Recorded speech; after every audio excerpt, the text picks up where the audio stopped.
Plenty of people dream about visiting a tropical island where they can unwind on the beach and let their worldly worries drift away. A place of beauty safe from the dangers of the world. But even beautiful islands fit for the front of a postcard can hold unknown dangers. For instance, Ilha de Queimada Grande, a little island off the coast of Brazil, looks harmless from a distance. As you approach, it seems like a great place to go rock climbing or relaxing on the beach.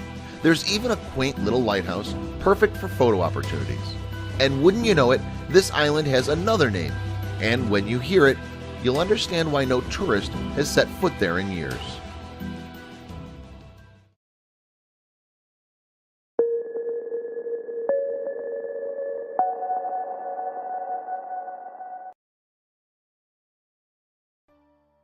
Do you dream of an island vacation, complete with private beaches and clear blue ocean?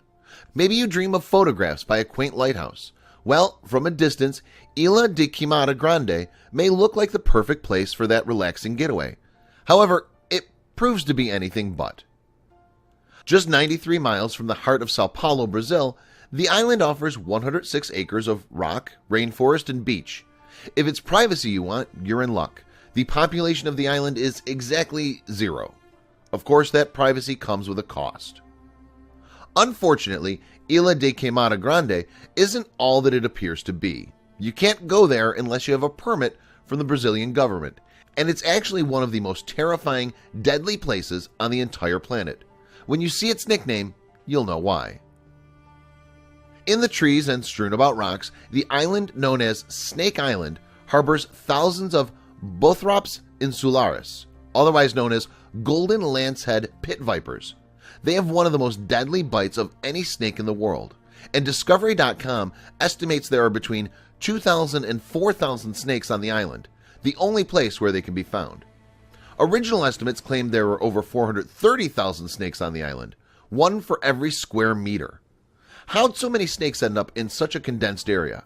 Well, one theory suggests that 11,000 years ago, as water levels rose, the snakes became trapped there and they were unable to make the swim back to the mainland. There's another theory too. But when one news outlet ventured out to Brazil to better understand this mysterious island, they talked with an unnamed local who offered another, much more colorful theory as to the origin of the snakes. Pirates. What made him think that? You know, in my mind, I believe the snakes were introduced by pirates, said the local in Portuguese, to protect gold galleons. So I believe there's gold there. How else would these snakes appear there? Snakes don't belong to any other continent? Legends about the island of Queimada Grande don't stop at the origin of the snakes either. Another local who shared a tale about the dangers of the island said the folks on boats saw a bunch of bananas, so they went to cut off a few of the branches. His story had a simple, if not poignant, conclusion. Both of them died. Poisoned bananas or venomous vipers. It wouldn't be surprising that this island is dangerous. These snakes' venoms alone can kill a person in up to 6 hours. Up to. You could die much, much faster than that. Strangely though, the venom is also a valuable resource. While the venom is deadly, it also comes with some medicinal purposes.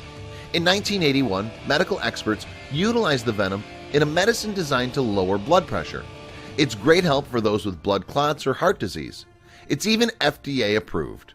However, the value of the snake venom comes with consequences. Despite needing legal clearance from Brazil to make the trip to the island, the snakes are valuable enough assets to encourage a little bit of lawbreaking.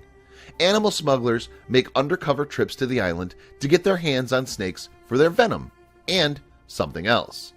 These animal smugglers, or biopirates, venture to Snake Island to steal the snakes themselves. According to an ABC News report, the snakes sell on a black market for about $15,000. The fact that anyone would want to own one of these snakes is made more alarming by just how much destruction their venom can cause. The venom of the lancehead viper melts flesh. It doesn't just give you a stomach ache, diarrhea, and then ultimately death. It actually breaks flesh down so that the snake can more easily digest its prey. So what most frequently serves as an unfortunate target of the venom? Birds. Because you can't very well wait for a bird to sit around and die. If you're a hungry snake, it would just fly away from you and die somewhere else. These snakes needed fast-acting venom. This raises another question. How do snakes kill birds if the birds mostly settled in trees? Snake Island is a demonstration of survival of the fittest in action. Only the snakes who were capable of climbing the trees and snagging birds from their perches were the only ones who survived. Think about that. The snakes on Snake Island evolved to climb trees. Hooray! In an official capacity, no one has ever lived on Snake Island except for one man and his family. There's very little available information on him, like whether he existed at all, but apparently he operated the island's lighthouse, which had been built in 1909. Evidently, though, Snake Island didn't have a great educational district or something, because the lighthouse steward and his family were eventually replaced by an automated lighthouse. Every year, the Brazilian Navy visits to conduct annual repairs. The Lancehead Viper has been classified as critically endangered, which should come as no shock since Snake Island is literally the only place on the planet where you can find them. A number of factors have led to their demise. Scientists have over-harvested the snake for its venom, and pirates have made a quick buck off their sale. Furthermore, after centuries of interbreeding, many of the snakes are born with both male and female reproduction parts. Unfortunately, that usually means they're sterile too. Snake Island may be full of deadly snakes, but they're one of a kind. Sure, if you go there, you might end up a corpse in a Brazilian legend, though no human deaths have ever been recorded outside of stories. It might be a snake-infested death pit, but to the Lancehead Viper, Ilha de Queimada Grande is a paradise. Their only paradise. Talk about a dangerous island. Would a visit to Snake Island be worth the adventure of surviving it? Only the bravest, or the craziest, could say.